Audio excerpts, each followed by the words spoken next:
We were talking last time about different types of bitul. And the whole idea of different types of bitul, in order to understand it properly, again, we said the more bitul you have, the more you get to see the king. The more you get to go into the important places. Now it may seem in the beginning that the person who has more bitul is actually like just a guard. He's just sitting there, maybe doing nothing. It seems to him like he's lost his self. It seems to him in the beginning like he doesn't have his self. And by self I mean his wants, his likes, his dislikes. Because when you're attending the king, those don't matter. They really don't matter. To attend to the king, you need to know what the king wants, not what you want. But the more you advance in these levels of bitul, you gain something greater. It's not that there's something greater in the sense that there's something higher than just the self, but you get a different self. You become something else.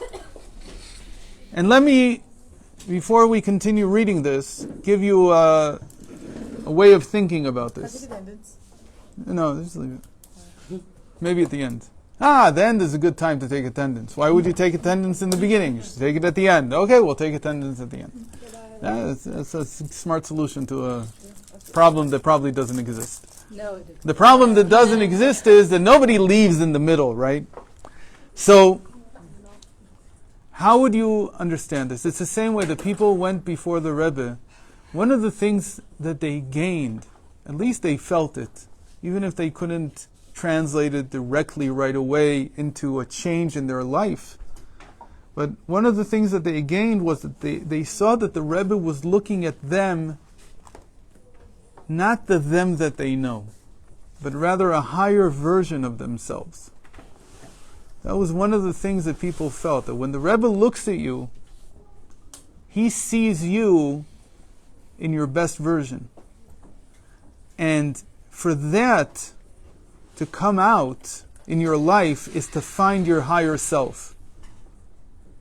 We all have a lower self that's called the nefesh behemoth, that's called the animal soul. And we have a higher self called the divine soul. But you can't think of the divine soul as just something that's in you. It's not just another part of the psyche. It's not just another part of who you are. If you identify with it, it becomes you. In the same way that if you identify with your animal needs, your physical wants, your physical animal soul, yourself becomes your animal soul. You are what you identify with. And sometimes a person is so convinced already that all they have is the lower self, the animal soul, that they need somebody to look at them and see something higher. And that's what and the truth is that's true of anybody at any level.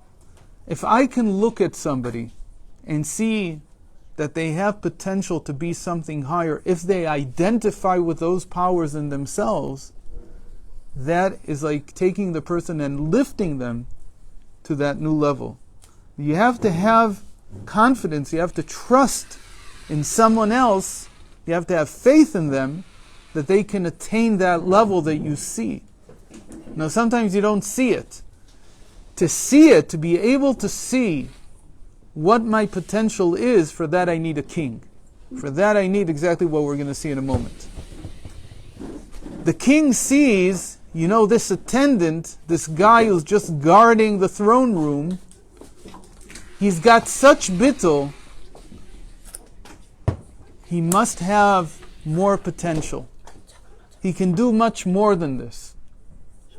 And the king, when he looks at this attendant, he looks at this simple guy who came from the field. Remember, the first level is the guy who's in the field. All he wants is supper. He's doing what the king tells him to do, but not because he cares what the king said. He cares about his supper. He cares about his reward and his punishment. That's all that matters to him. And he remains his whole life in the field. And there's a lot of people that's where they remain. The higher level we read is somebody who's already an attendant before the king. So he also has to nullify his self. He also has to not act on his impulses, on what he wants and what he needs at that moment. But he gains something new, and we talked about that last time. He gets to see what's going on the inside. He's not yet part of it. He's not yet somebody whose opinion is maybe asked. But he's already inside. He's seeing what everybody's dying to see. What does everybody want to know?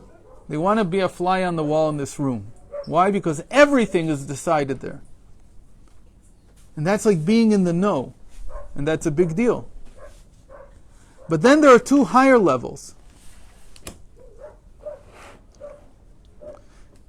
The end of nullification, I'm in the second to last paragraph from what we've been reading, is found in the way the servant is seen from the king's point of view. Now it's no longer how I feel about myself. I'm seeing myself as I am in the king's eyes. How does the king see me? What does he see me as? Does he see me as a separate being? Does Hashem, when Hashem looks at the world, what does he see? What do you think he sees? His child. Does he see his children? The whole picture. He sees everything. He sees everything at the same time. Does he see anything as separate from him? Can anything be separate from him? No, he just sees what there is, not as being separate from him. This is me, as it were. When we say his child, the first level of that is like the child when he's a baby. What does a person see when he sees his child? He sees himself. Okay? It's a very important thing. Parents naturally gravitate to love their children because at the very least, it's almost like loving yourself. And you see that, by the way, that parents who are disturbed, people who are disturbed, who have psychological problems, they many times transfer that to the way that they treat their children. Sometimes they don't, because there's more to it than just how you treat yourself. Because the baby's also helpless, and this and that, and there's all kinds of other things that get involved. But in general, you treat your child as the best version of yourself. That's how you like to think of them. All the time. At least when they're a baby. As they grow older, it becomes harder and harder to do that. For two reasons. The main reason is because they begin to be something separate from you. They start becoming independent. And the moment that something is independent, it's harder to identify with it. But there's the other part, which is, now not only are they independent, but it becomes much more complex to give to somebody while at the same time ensuring their independence. When you give to somebody, we talked about this 2 times ago, I think, that when I give somebody something, I have, what do I have? If I give you a present, what do I have? The big word? The big E word. Ego. Ego causes. Yeah, that's true, it's the big E word, but the little word. Expectations.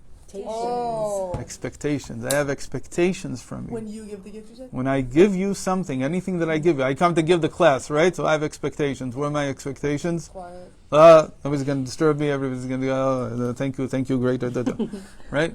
Those are expectations. I have to fight those.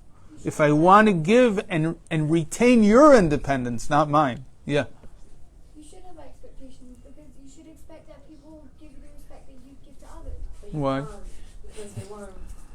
You can't for your own, like it can affect you if about how you you expect so much and it's not reciprocated, but you should expect that other people should strive to give you that That's my respect. inspiration. Because everyone deserves to respect how you would want to be treated. Maybe you should treat others the way you would like them to treat you, but you have no control over how they're going to treat you. You don't have to And don't build your life on that expectation. Don't build anything on an expectation of how people should treat me, because they don't owe me anything. It's very hard to go through life with expectations, and a lot of people are very frustrated and upset and anxious.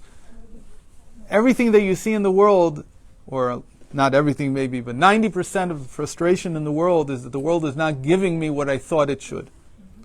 What it should? I don't know what it should. I have no idea. I don't run the world. I don't run your head. I don't know what you're supposed to do now.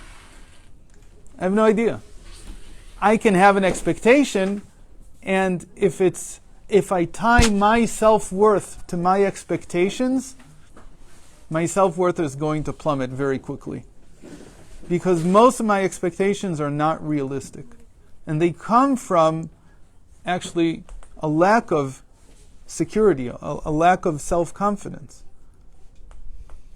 I'm looking for somebody else to give me that respect so that I know who I am. I know who I am. I don't need it to know who I am. And if I do, I'm setting myself up for a lot of pain. It's not always about your self-worth when you have expectations. It's just like... Right. There are other things as well. Yeah. But almost everything that has to do with expectations is a setup. Very, very dangerous word. There's another word that's also an E word that goes with that, and it's called entitlement. I don't know, maybe you've heard that going around a lot. Every Rosh Steinsaltz once showed us a piece from Cicero. I don't remember what it was from. He didn't tell us where it was from. It was a piece that sort of said the youth of today, they feel they're entitled to everything. They deserve everything. We should give them everything. Da da da da da da da. You would think, when was it written? Last 10 years, right? That's because the youth of today, they're much, much worse than the youth that they were like 1,000, 2,000 years ago, right? And then he showed us this is a piece that was written in the year 200, about 1,800 years ago. It's always been the same thing. It's always the same. There's no real difference. We think that there's big differences, but entitlement is something that when you're young, you think you have. You're entitled to this, you're entitled to that. It's the same thing as an expectation. And it's very, very dangerous. We're not entitled, and we shouldn't expect. We need to do what we're asked to do by Hashem. That's basically the bottom line. Okay? So, getting back to this. So to see myself through the king's eyes. How does Hashem see me? So he says, the king himself does not sense the servant's self. When Hashem looks at me, he's not interested in this thing that I call my ego. Because as far as Hashem is concerned, it doesn't exist. The ego is something I made up. My self-image is something that's in my eyes.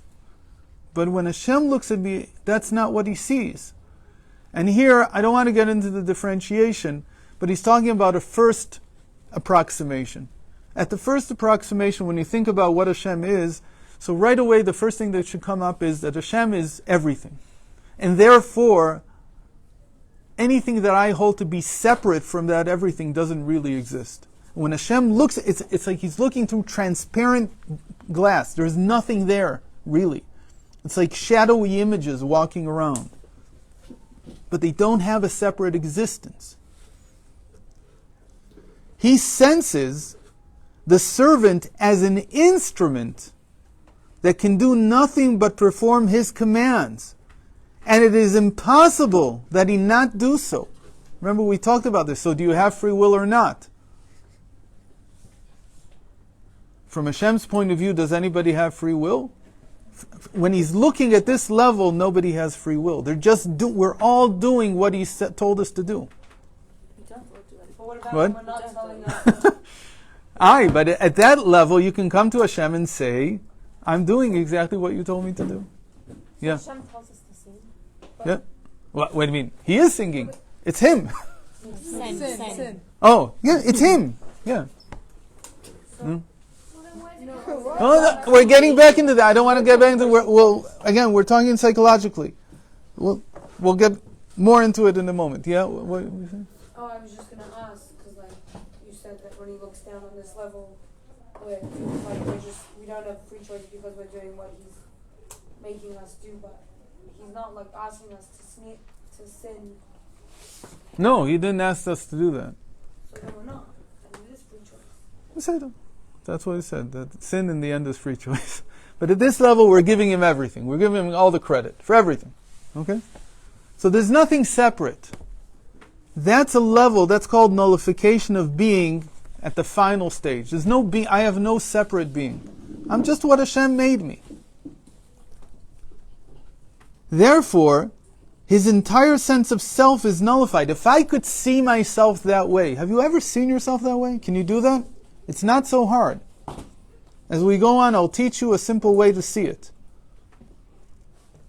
And when you see it, one of the main things you'll see is something that was said very harsh, very strongly in Chassidus. I'm sorry that I'm always finding myself running in this direction. I don't know why. Maybe it's something in the air here. And the Rebbe repeated it in a different style, that in the future it will be known that no Jew ever sinned. There was never such a thing as an Avera. Okay? It means that everything was Hashem's command. Will we come? We never ever did an Avera. None of us. But again, you can only say this about the past. So it's very important. Tshuva does that also. When you do tshuva, the Avera not only doesn't exist, what does it become? Who said that? Say louder. What happens to an Avera after you do tshuva? It becomes a schus. It becomes a merit. What was the merit? What merit is there in it? That you overcame it and did tshuva. The Avera becomes. It's not the tshuva is a separate mitzvah. He did also a mitzvah. But the Avera itself, that act that I did was an Avera before I did tshuva, is now a schus. How can that be? What? How? No, I don't have to change anything yet. Just the very fact that I did tshuva. Because what did I do in the past? What does the tshuva mean? I'm giving everything back to whom? Tshuva means to return. What am I returning and to who? I'm returning a lost object to its owner. What's the lost object? My action. Who am I returning it to? Hashem. What am I saying? I really believe that you run the world. When I did the Avera, I felt separate from your will. I felt separate from what you wanted me to do. But now I understand better. I'm not separate. You're not separate. Let's look back. You never were separate. It's an amazing thing. If you are willing to take responsibility for having done an Avera, Hashem is willing to do what? To take it from you. It's an amazing thing. If I'm willing to carry my Avera for a moment even, and say, this is mine, I'm the only one responsible for doing this because I felt separate at the time. I felt like I could do something that you don't want me to do. And I did it. And I'm sorry for it. I don't want to do that anymore. What does Hashem say? It's fine. It was never yours anyway. So then Hashem takes responsibility? Exactly. That's what tshuva means. That looking back, it was all Hashem always. I made the invention called the ego. I made the invention called the self. And I made the invention called I'm separate from you, Hashem. And I can do whatever I want. The moment I give that up, says Hashem, you didn't give anything up. This was how it was all the time. It's a question of your perspective. It's a question of how you're going to see things. When you see them correctly, you get 20/20 vision backwards also. You get to see the past the right way. So anyway, this is what it means that when the king looks at him, there's nothing there. There's no being, there's no separation between the servant and Hashem. Therefore, his entire sense of self is nullified, and all its essence is nothing from the king's point of view. It cannot be said to exist at all. But this is not the highest level of bitul. There's a higher level. What could be higher? But this is the level you attain when you do tshuva, for instance. And as we'll go on in the year, hopefully we'll have time and I'll teach you how to do this. You should do this at least 4 or 5 times a day. I'm not talking about tshuva. Tshuva you should do all day. This simple way that he writes, if anybody wants to look at it, it's in chapter 33 in the Tanya. He explains exactly what you need to do every moment that you feel that the world is not a good place, that it's not going the way you want it, that you feel that it's too difficult. He gives the simplest meditation, the simplest thought. Now, we'll turn it into something, more flamboyant, but in general, it's a very simple thought that you can think in 2 minutes, and everything looks different afterwards. And it's almost like there's nothing you can't carry. Almost. At least for a while. And then you do it again. I call it the reset. You mamish reset your whole psyche. And it involves seeing that there's only Hashem, there's nothing else here. You can't live like that, but you can do it from time to time. But now he says there's actually a 4th level. The 4th level is, but there is another servant who is so aware of the king's greatness. How great is Hashem? Hashem is so great. He has so unlimited powers that he can contain a paradox. What is a paradox? And opposites work together. Right. So let me give you an example of a quick paradox. But this is not the type of paradox that Hashem contains. But this is a logical paradox. Logical paradox is if I say, this sentence is false. What is this sentence? Is it true or false? True. If it's true, and it's saying about itself that it's false, so what did it become? False. It became false. But if it's false, then it's not true. If it's true, it's not false. That's a paradox that closes in on itself.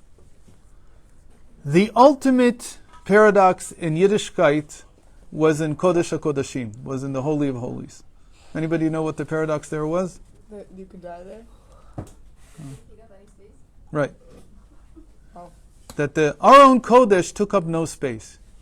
How was the paradox, how did it work? It wasn't like you could pass your hand through the Aron Kodesh, it's not something real. No, it was something very real.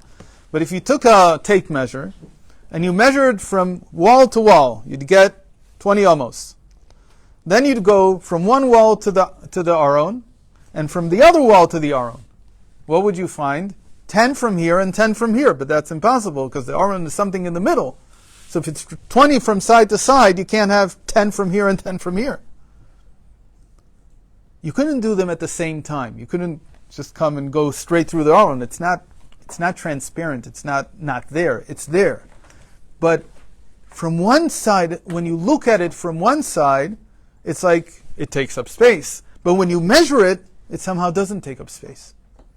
A paradox in Yiddishkeit is not like what I just said, this sentence is false, even though it's a little bit similar, because in this sentence is false, you can't think about it both as being true and false at the same time. You have to follow the train of thought. You say, this sentence is true, so this sentence is false is true, so what does that mean? That it's false. But if it's false, then this sentence is not false, it's true. And then you keep going. It's called...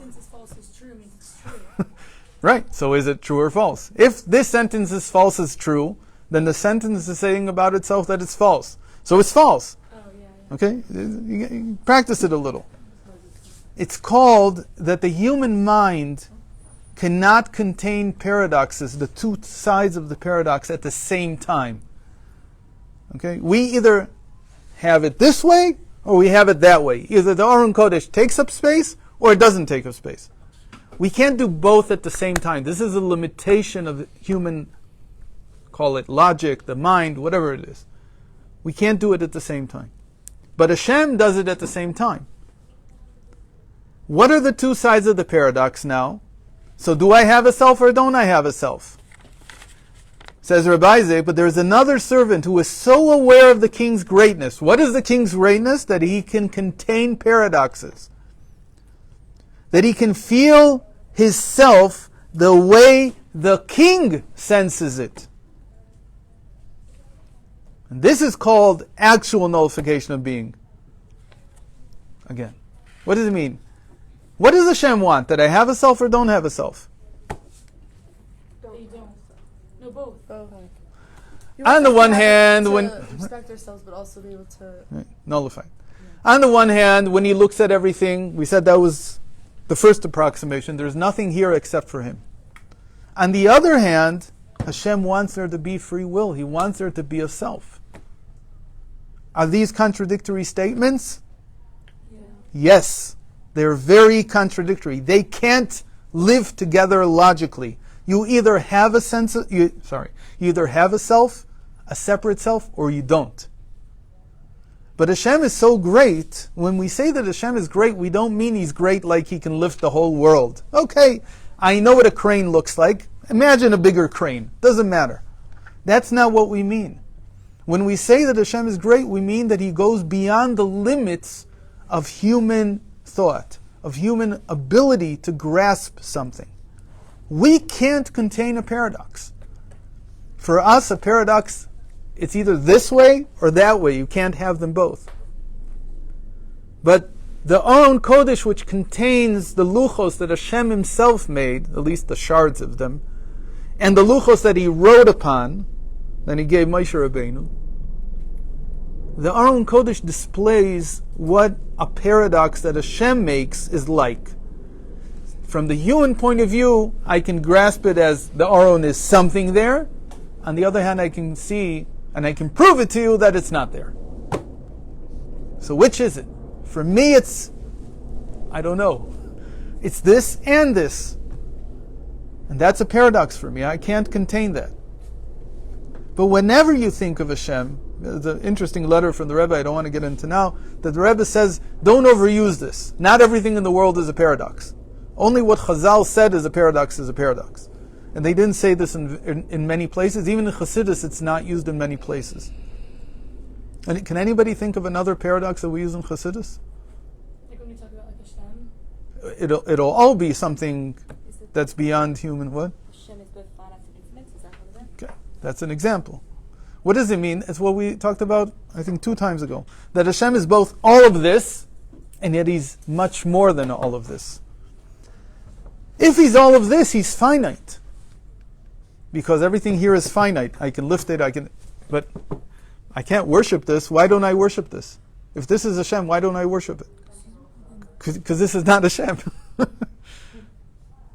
we said, the Baal Shem Tov said, I don't want people to worship Avodah Zarah for 70 years. So we tell them right away, Hashem is nothing that you see here, because He's way beyond it. But because of that, a lot of times people miss the other side of the paradox, which is that Hashem is everything I see here.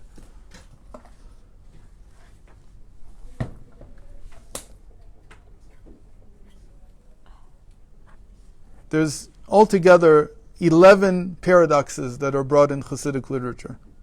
These we have to say are paradoxes, but this is not a class about those 11. For instance, one of them is said about the Beis HaMikdash. Who's going to build the Beis HaMikdash? yeah. So there are places the Chazal say that Hashem, Mikdash Hashem konenu yadecha, the Mikdash will be built by Hashem. On the other hand, it says it will build the Beis HaMikdash. From Mashiach will build the Beis HaMikdash. So which is it? So it's a paradoxical state. The Beis HaMikdash itself, when you think about it, it's a paradoxical building. Because Hashamayim u'shmei Hashamayim lo yechalkelucha. That the heavens and the heavens of the heavens cannot contain you, but yet we're building a building that somehow has Hashem in it. So what does that mean? And there you do bow down. Not like here, it's not the table. And there you bow down and there's something in front of you. And you bow down to it. So obviously you're not bowing down to it because you're not bowing down to the building.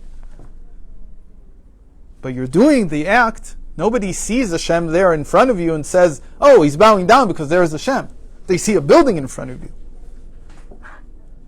So there are states of paradox in Yiddishkeit. This is the apex of Yiddishkeit. This is what Chassidus goes on. Chassidus developed from the Baal Shem Tov because the Baal Shem Tov saw that you can't understand life anymore. You can't be frum anymore if you can't understand this topic of paradoxes. And you have to understand. If you don't understand it, you won't be frum. That was his idea. You have to explain this to people. You have to get it in some way that people can get it. What's another paradox that we use in Chassidus? It's called atzmus u'malhus. Anybody know what the next word is? You don't. So, we won't talk about it. Okay. So what does this fourth level of bitul say? That guess what you get to keep? What do we get to keep? On the fourth level, what are we getting to keep that we couldn't keep on the third? Our self. You get a self. Because Hashem wants you to have a... He sees the self in you. Because He wanted us to have a self. But this is not the same self that we made up. This is not the self that comes from the animal solely. This is the self that comes from what Hashem wanted. That's what we call the divine soul. This is an identity that you can only gain by looking at yourself through Hashem's eyes. Sounds impossible. It may sound impossible, but it's not really impossible. It's sort of like, say, anybody here have somebody that they really respect, not because they should respect them, but because they really do respect them? Anybody? Yeah. Okay. Can you say a few words? Okay. Would you do an avera in front of... Would you do something that you know your grandfather would be upset if you did in front of him? No. Why?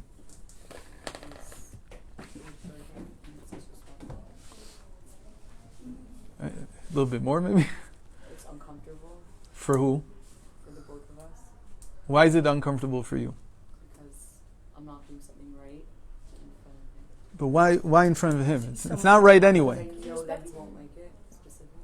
So what do you care? So he doesn't like it. What, you don't care if I like it. What is it about?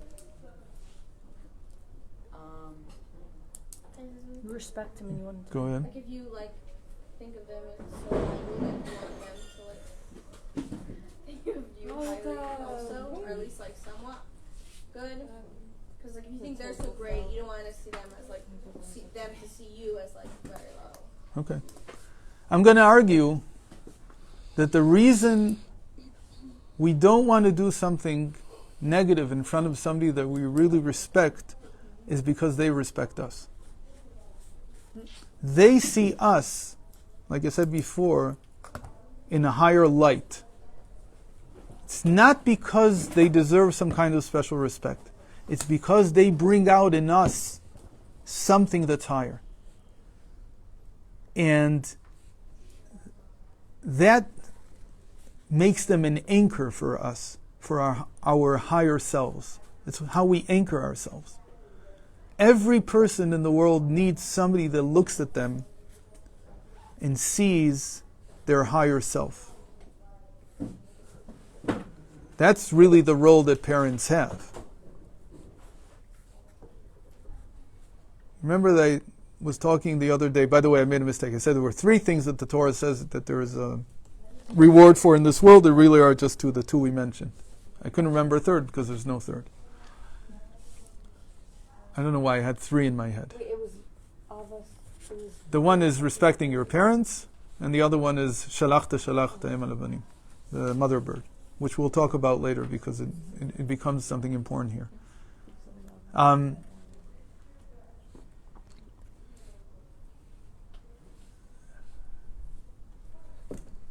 The parents really become respectable.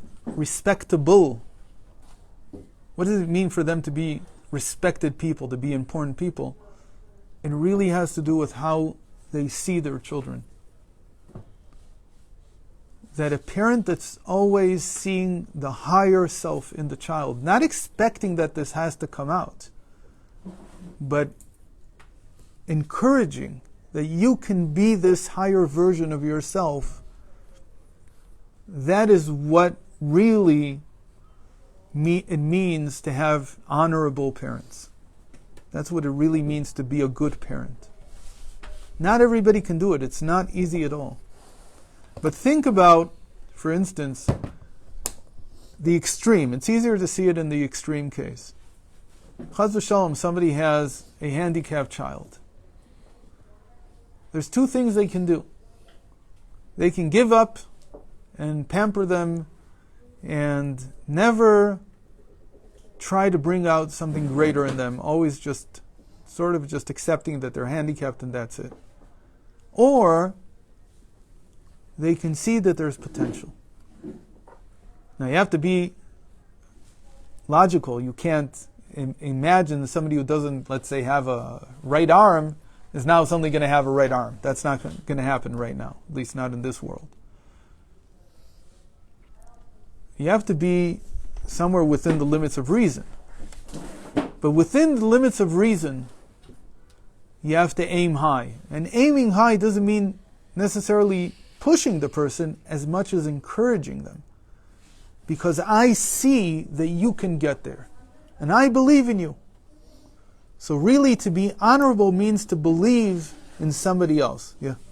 In one of the first classes, you were saying how like a parent should like they shouldn't like tell their child like, oh wow, what a nice drawing, you're an amazing artist. Like they should say you look like you worked really hard, something like that. You enjoy the work. So the same for what you're saying now, like about encouraging a person. How do you make sure you encourage them in a way that won't boost their ego versus... Exactly. Encouragement is always encouraging to do the task, to do the work, to enjoy the action.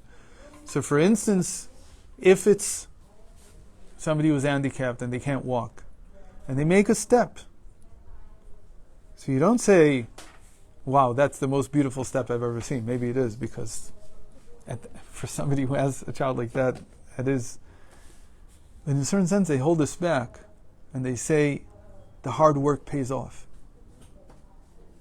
It's like you that's how you encourage somebody, that you make them believe in themselves that they can do things when they set their mind to it and they act. And that won't raise their ego? I don't think that will raise the ego at all. But again, here we're getting into some very delicate sugyos that, I mean, I've never worked with, my wife does this a lot, so she tells me, but I've never actually done it, so I don't know. It could be that it's more delicate than what I just said, or more nuanced. But in general, the more you praise the act and not the result, the more you're encouraging the person and pushing them instead of giving them credit and making them fall down. Bring in the results? Like yeah, I think so. I think you have to say, look at what happened when you worked. Yeah. Would you be able to summarize like what each level of Okay, so now let's look at it. What, in Hebrew or in English? You mean the words in Hebrew? No, I'm saying what each level of the 4 levels. Right. So now let's look at that's why the chart is here. Okay? The chart is those 4? Yeah. The 4 that we said on top? Right. So there's 2 that are revealed and 2 that are concealed. So whenever you have 4 things, you always correspond them to Hashem's name, Yud Kei Vav Kei. And here it's easy to see. The Yud Kei is always the revealed. Sorry, the Yud Kei is always the concealed, and the Vav Kei is always the revealed. How do you remember this? Because the Vav Kei it's all from a pasuk. The pasuk was in Nitzavim. We just read it a month and a half ago. Hanistarot la'avaya Elokeinu ve'haniglot lanu levaneinu ad olam. That which is concealed is to Havaya, it's to Hashem. Ve'haniglot, and the revealed. How does ve'haniglot start? Which 2 letters? Vav Hey. So ve'haniglot is the revealed. The Vav Kei in Hashem's name is always revealed. The Yud Kei is concealed. Don't forget to come back for the attendance. How much time do we have? Who knows? 3 minutes. 3 minutes. Why leave? You'll miss the attendance. What do I know? These may be the 3 longest minutes of your life. Okay. Wait, but how do we know Yud Kei is... Yud Kei is just a concealed. The concealed is to Hashem. Is that in the pasuk? Not as clearly as Ve'haniglot, but we can just remember that. Ve'haniglot is the revealed. So the revealed are what we said, the servant. What is the servant seeing? He's seeing the king is there, and that's all he sees. So there are 2 options. Either I see the king and all I want is supper from him. That's the lowest level. Is this the concealed side? This is the reveal. We're going from below to above. So the Hey is the first servant. And all he wants in his life is the reward. I'll do what you say, Hashem, because I want the rewards for what you give for good people. The second level is also revealed, but he's already a higher level because he's willing to nullify himself so much that he's already in the king's palace. And he says, what really interests me is not the reward, but the king's glory. Just to be in the palace is worth it for me. I want to live. What does David HaMelech say? Shifti beveit Hashem kol yemei chayai. I want to sit, I want to dwell in Hashem's house my whole life. That's what the servant says. And by the way, this is the higher level of David. These two are David's levels. What was the second one? The second one is, I just want to be next to you. I want to be near you. To be near you, I have to have a higher level of nullification. And it means that I'm not doing it for the reward. I'm doing it just to be near you. I understand how important it is for me to spend my life in an important place and not just in the field. Those are the first two levels. The concealed are already seeing something that you can't see, which is seeing yourself through the king's eyes. It's like, sort of like going into his head and seeing yourself from there. That's why it's concealed, because you can't see it normally. You have to have the king to see it. And you have to go into his mind, as it were, and see yourself from there. By the way, what does this mean? Important to say, we have no idea what Hashem sees. We're saying what we see Hashem sees. That's very important. Don't ever make the mistake of thinking that because we talk about Hashem, we know how Hashem is. We don't know. Because if he's beyond everything that we know, then he's beyond. I can't say anything. But Chassidus is about saying, what can I say about Hashem from my point of view? Is that a paradox? It is a paradox. It's not such a big one as the other ones. But it means that it could be that Hashem doesn't see it anything like what we just described it. But Rabbi Isaac writes somewhere else, and there's good reason for it, that Hashem's not playing a game. Meaning that if this is the way, in the same way with the Torah, you can't say, nobody would say, look, you know what, there's nothing like ribbis. You know what ribbis is, right? Interest. There's no interest, because you know what, in Hashem's world, interest means something entirely different. It's nothing like what we read here, even though that's what we understand. You know what, there's no Shabbos in Hashem's world. Because you know what, Shabbos, when I read it in Chumash, it means one thing. When Hashem reads it, it's something else. Would we say that? It could be true, but we wouldn't say that. Because what do we say? That Hashem is revealing himself to us. And there's something in my mind that understands the Torah correctly. This is a big deal. You have to believe that the way Hashem created us is that what we understand is what He wanted us to understand. It's not a mistake. He's not playing a game. If I use my mind correctly, I learn Torah correctly, I'm logical, I'm rational, and I have faith that this is true, I'll be guided to the right understanding. So says Rabbi Isaac, even though I can't prove it, I have every reason to feel that this is what Hashem really sees. Even though I can't prove it. It could be that it could be, but He's not playing a game with me. And so the second two levels are me trying to say, what does Hashem see? On the first level, the hay, the higher hay here, I have no self. There is no self at all.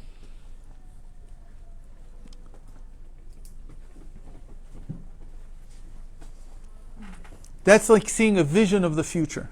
We won't get into it today, but maybe some of the time we'll talk more about it. At the highest level, Hashem is seeing me the way He wanted me to be, which is my higher self.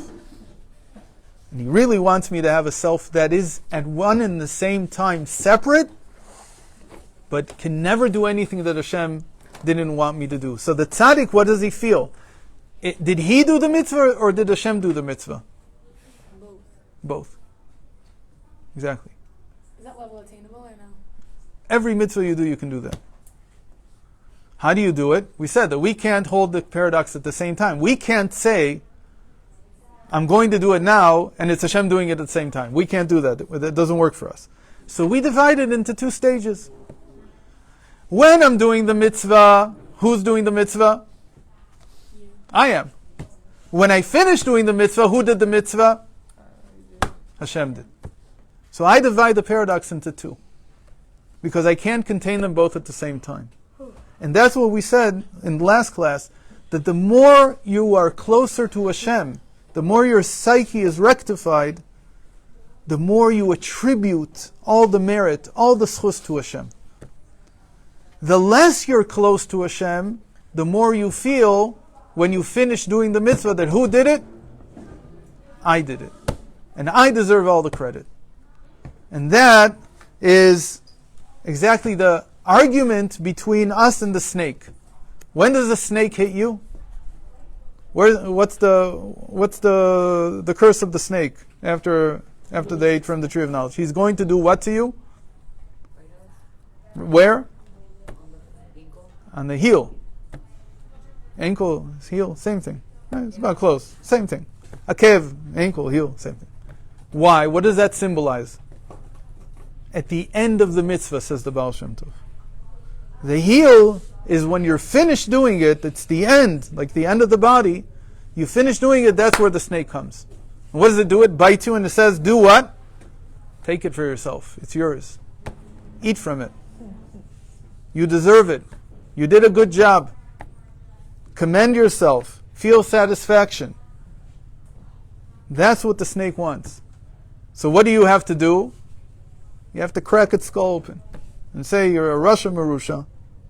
I didn't do anything. Hashem did everything. That's how you crack open its skull. Because what does it want you to do? What's it thinking? It's thinking that if you take the satisfaction, the credit for yourself, who will have the mitzvah then? The snake. The Yetzer Hara. The Yetzer Hara grows because you do a mitzvah. That's so weird. But that's exactly what happens. If you can't, at the end of the mitzvah, give the credit back to Hashem, you're giving it to your Yetzer Hara. There's all kinds of famous stories about this. The Berditchever one year was sitting and he was supposed to daven before the Yomud and Yom Kippur, and he's sitting there and he can't get up and he can't get. And everybody sees under his talis is like a whole war going on. Finally, they hear him yelling, "If you're so great, you go and daven." And afterwards, he told the story. He said, "When I wanted to go daven, I wanted my Nefesh Elokis to go." And says my Yetzer Hara, "Nefesh Elokis? Who are you kidding? Who are you kidding? You learned for the sake of Hashem. You gave credit to Hashem for everything you did. You took the credit for everything. You're just a Rasha as anybody else." When I was, and he starts telling him, "I was with you when we learned this daf and this maseches and this time the shas and this time and that, and I was with you in every single mitzvah and every single time. What did you feel? What does it mean I was with you? This is what I felt." He tells him, "This is what you felt the whole time. Who are you kidding?" So the only thing you could say is, if you're so great, you go daven, I'll sit here. So that he can't do. I said, okay, we'll end here.